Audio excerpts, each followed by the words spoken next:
What don't they teach in school that would help? I mean, almost anything. I mean, I know Anything. Everything. Yeah. How to count. Well, did you have any financial any exposure to any financial education whatsoever? Honestly, no. don't Like think I so. learned about RRSPs, which is like the retirement saving things, from some lady at my bank when I was picking up checks. And she was just like really pulled you into a kind. room. Here's a and brochure. nice. Yeah. And she explained it to me, and she drew on a map like how long it would take to save $1 million, but how you could do it if you put $10 away every month. And she kind of drew me a map, and I was like, wow. And that was the first time I understood that logic of saving a lot of money over time with just a little bit of. That's the thing about saving is the sooner you start, the less you actually have to do. I think I was like 18, and she was like, if you start now, you could have $1 million. You put away like $25 a month when you're that young, and by the time you're 60 or whatever, depending on interest rates and stuff. But when you're 18, you're not thinking about 60-year-old you. Yeah. Like, right? But like interest rates. True. That maybe I was like, not paying attention, but I do not remember learning about that in school. I don't remember learning about mortgages, interest rates, credit card debt, none of that. Yeah. So I feel like those are fundamental things that huge all debt and credit's a debt, big one, because I mean, I'm sure we all know somebody or even ourselves who students. you go get your first credit card and you're like, oh, this is magic. Like I get to pay for a bunch of stuff with this and I don't actually need money. And then all of a sudden it's like 22% later of interest rate, and making your $10 minimum payment, your $500 in credit card debt is all of a sudden worth, a lot more. The advice is to just get a second credit card. To pay off your first one. No, it's really tragic. Credit card debt is one of like the grossest things that I don't know how it's legal that why are banks allowed to charge a 22%? They take a lot of risk, rate? right? I don't want to. I'm not advocating for banks. They make huge profits. Sure. Maybe it's good investment, bank stock. I don't know, but like they do make, but they also take a lot of risk, right? Okay. Because there's no, the only guarantee that they're going to pay you, that you're going to pay back is that you promise them you'll pay them back, right? So they're taking a lot of risk, and in order for them to take that risk, so I'm not advocating for it necessarily, but at the same time, that's why, or at least that's why they're going to tell you why they have to. I get that, but I could see some pretty reasonable regulations that bring that number down, but maybe that's just like the lefty in me. And I agree. I think it makes sense. The argument they'll make, and again, I'm not advocating for anybody, but the argument they'll make is fine, do that. They're just going to tighten up even more on who could they give access to do it, right? But maybe that's not. Well, that's a double-edged sword. It's like in mortgages where they have a stress test, which is essentially tightening up people who can get mortgages. So it's similar logic. Right? It is predatory, I think, to a degree. But even more so than that is the idea of like payday loans and stuff like those. Those are much more egregious than. And there's been studies and stuff. I've done some work in financial literacy stuff, and that's a big area of like research that they really need to, like the underserved when it comes to banking and stuff like that. It's pretty depressing seeing those places pop up, and they're serving a community that I guess can't get credit cards, right? Yeah, but it's those are so just self-evidently predatory, right? Yeah, that's right. Gross. Okay, from Graceygram. What basic knowledge about finance should everyone learn in school?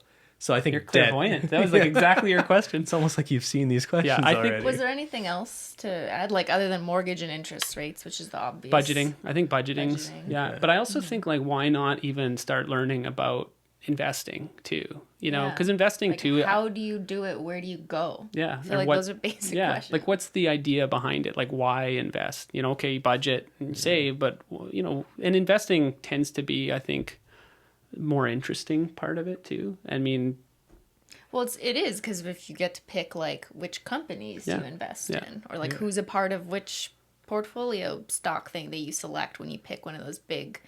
What are they, EFTs? I don't even know. Actually, you just triggered a memory. The closest thing I came to learn anything about... That's the difference.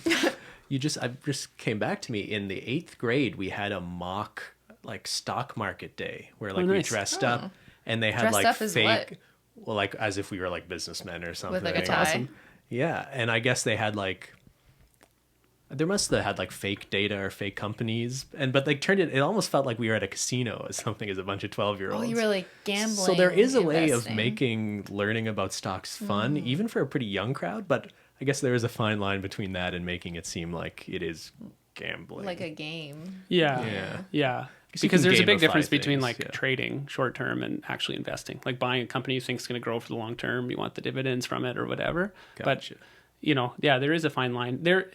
I also think it's schools, but I also think it's something that should be brought up more at home. Again, I think if parents are more financially literate themselves, they're more likely to kind of share that knowledge with kids. But like for me, I with my kids, like I try to get them interested. I heard this from somebody else, but I actually bought stock in a company that they know, and so Disney. So I bought shares in Disney, and then held them. But I told them, like, I bought this for you, and when you turn 18, you're going to get these shares.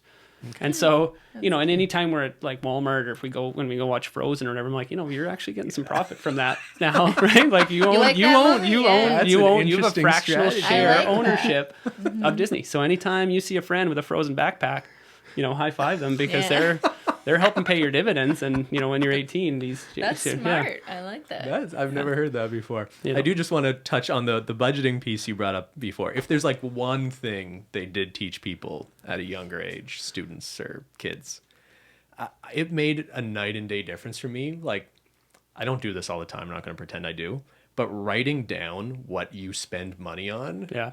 Most people do not do this, and it's incredibly eye-opening just to look back at what you spend money on month to month. Some banks, or like their mobile apps, are doing this automatically now. Or they're trying to help you. Sometimes it's not perfect, like house expenses aren't actually accurate, but like I noticed that one day I just look in my account and they're already charging it, and it's just like a feature of the bank now. I know my bank showed me how much I spent on sand this year. Unreal. That's a category? I'm surprised charts. That's even a category. For me, it's food, and like we're in a very privileged position. We're the same way. Yeah. So like I'm okay with it, but if I was living on more of a budget, that would be the obvious takeaway I would have from seeing that. You did this growing up, right? And you self-admittedly spent too much money on takeout all the time, right? When you were for younger. Sure. I used to have like takeout like every night. Every day. There's lots of people have done blogs and articles on stuff showing like how much, if you spend X amount on like a coffee a day, or if you just cut out one a week or whatever, you're spending really over the time. Like how thousands. Someone added up how much Ben spent on my tea just by like looking at how many Starbucks cups.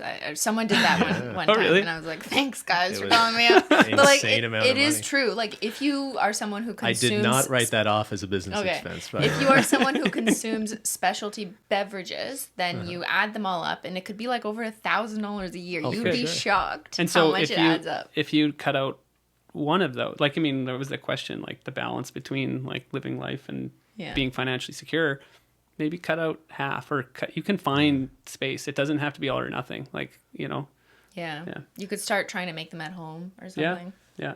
Actually, maybe like if there's some unconventional financial advice you leave with, it's, learn how to cook. I've never really thought of that as financial advice. But you know what I mean? Like when I think back to how many thousands of dollars I wasted ordering, Greek on wheels every night for a year. Mm-hmm. I like to think I could have all that money in my pocket if I just learned how to like boil a pot of water and, or like make a salad or something. What's worse than cooking? It's making kids lunches.